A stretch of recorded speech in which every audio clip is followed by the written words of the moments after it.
اعوذ باللہ من الشیطان الرجیم بسم اللہ الرحمن الرحیم فضائل قرآن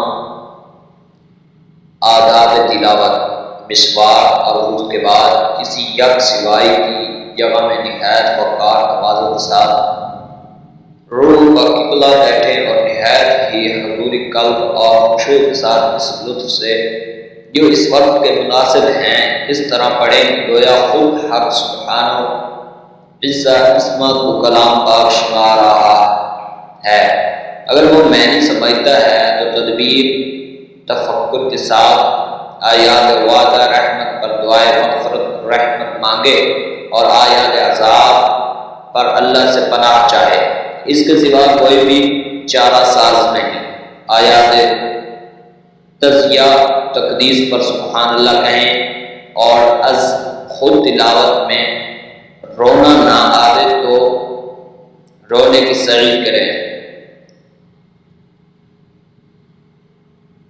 ترجمہ: کسی عاشق کے لیے سب سے زیادہ لذت کی حالت یہ ہے کہ محبوب سے اس کا گلہ ہو رہا ہو، اس طرح کہ آنکھوں سے بارش ہو۔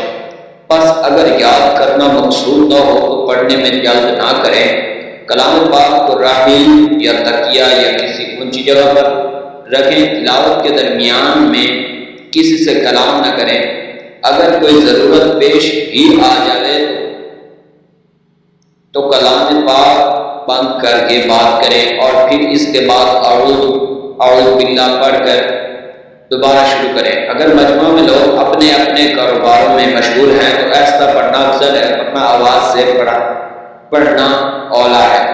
مشاہد میں تلاوت کے 6 آداب ظاہری اور 6 باطنی ارشاد فرمائے ہیں۔ ظاہری آداب: اول، قائت کے احترام سے باوضو روح قبلہ بیٹھیں۔ دوم، پڑھنے میں جلدی نہ کریں، ترتیل و تجوید سے پڑھیں۔ سوم، رونے کی سعی کریں چاہے یک طرفی ہی کیوں نہ ہو۔ چہارہ، آیات رحمت آیات عذاب کا حق ادا کریں جیسا کہ پہلے گزر چکا۔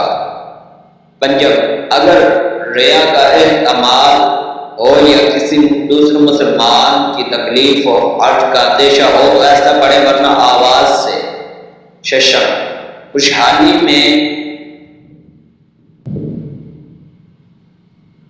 پڑھیں کہ خوشحالی سے کلام پاک پڑھنے کی بہت ہی احادیث میں تاکید آئی ہیں۔ صدق اللہ مولانا العظیم۔ انشاءاللہ اگلے باب میں ملیں گے۔ اللہ حافظ۔